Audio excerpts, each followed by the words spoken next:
বিশেষ অভিযান চালিয়ে ৯,৪৬০ বোতল নিষিদ্ধ কাপ সিরাপ উদ্ধার করল গঙ্গারামপুর থানার পুলিশ। বিশেষ অভিযান চালিয়ে ৯,৪৬০ বোতল নিষিদ্ধ কাপ সিরাপ উদ্ধার করল দক্ষিণ দিনাজপুর জেলার গঙ্গারামপুর ও কুমারগঞ্জ থানার পুলিশ।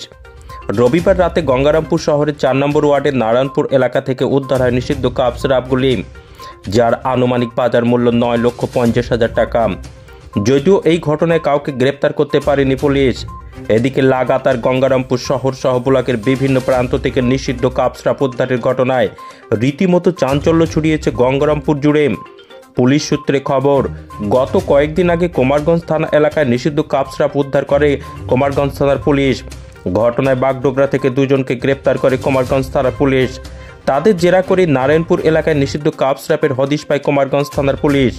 এরপরেই রবিবার রাতে গঙ্গারামপুর ও কুমারগঞ্জ থানার পুলিশ যৌথ অভিযান চালায় নারায়ণপুর এলাকায়। এই অভিযান চালিয়ে ৯,৪৬০ বোতল নিষিদ্ধ কাপ সিরাপ উদ্ধার করেছে পুলিশ।